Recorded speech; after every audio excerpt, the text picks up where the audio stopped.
উম্মি শব্দটা যখন রাসূলের ক্ষেত্রে ব্যবহার হয় তখন এর অর্থ হয় এমন একজন ব্যক্তি যার পৃথিবীতে কোনো শিক্ষক নাই, যার পৃথিবীতে কোনো কি নাই, শিক্ষক নাই, যাকে শিক্ষা দেওয়ার মতো পৃথিবীর কোনো মানুষের জ্ঞানের গভীরতা হয়নি।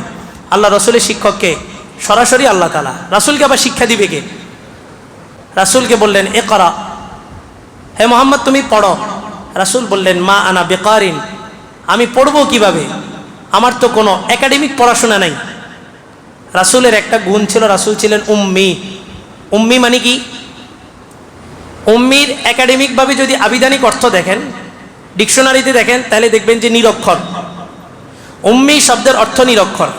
তবে উম্মি শব্দটা যখন রাসূলের ক্ষেত্রে ব্যবহার হয় তখন এটার অর্থ নিরক্ষর নয়। নিরক্ষর মানে যার কোনো বুদ্ধি নেই। আমাদের সমাজে নিরক্ষরটা কি ভালো গুণ না খারাপ গুণ? খারাপ গুণ। খারাপ মানুষের সাথে ঝগড়া করতে নিলে কাজে নিরক্ষরের সাথে ঝগড়া করে কোনো লাভ নাই, মানে কি জাহেল বুঝায়।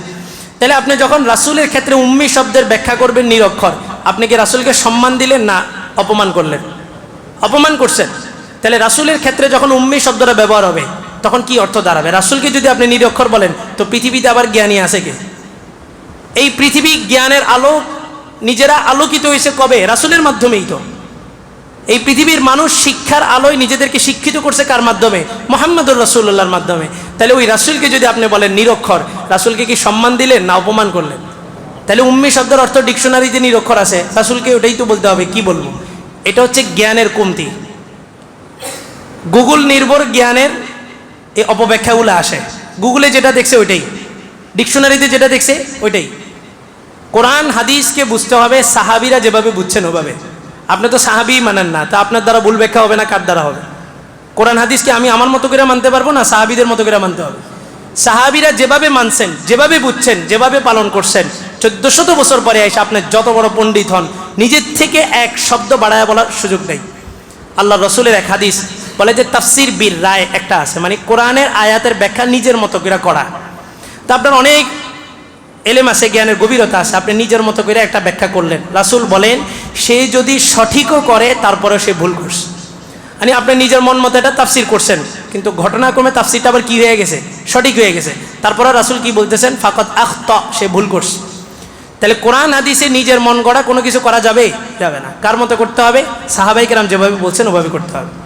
তো উম্মি শব্দটা যখন রাসূলের ক্ষেত্রে ব্যবহার হয় তখন এর অর্থ হয় এমন একজন ব্যক্তি যার পৃথিবীতে কোনো শিক্ষক নাই, যার পৃথিবীতে কোনো কি নাই, শিক্ষক নাই, যাকে শিক্ষা দেওয়ার মতো পৃথিবীর কোনো মানুষের জ্ঞানের গভীরতা হয়নি। আল্লাহ রসুলের শিক্ষককে সরাসরি আল্লাহ তাআলা, রাসূলকে আবার শিক্ষা দিবে কে? আল্লাহ। এই জন্য উম্মি শব্দটা রাসূলের ক্ষেত্রে যখন ব্যবহার হবে তখন এর অর্থ হবে কি? এমন একজন মহামানব যাকে শিক্ষা দেওয়ার মতো পৃথিবীর কোনো মানুষের ক্ষমতা নাই। আল্লাহ। তো রাসূলের যখন বললেন ইকরা, রাসূল বললেন মা আনা বিকারিন, আমি পড়বো কিভাবে, আমাকে তো কেউ পড়া শিখায়নি। জিবরাইল আলাইহিস সালাম বললেন ইকরা, পড়েন 2 বার। রাসূল বলেন মা আনা বিকারিন, আমি তো পড়তে জানি না। জিবরাইল আলাইহিস সালাম তৃতীয়বার একটা চাপ দিলেন। শিখানোটা কিন্তু খুব কষ্ট, বাচ্চাদেরকে পড়ানো খুব কষ্ট। এটা মেজাজ অনেক সময় আনকন্ট্রোল হয়ে কি করে, টিচাররা পিটায়। তো জিবরাইল আলাইহিস সালাম দিছেন একটা চাপ দিয়ে বললেন ইকরা বিসমি রাব্বিকাল্লাযী খালাক, পড়েন আপনার রবের নামে, যে রব আপনাকে কি করছেন? সৃষ্টি করছেন।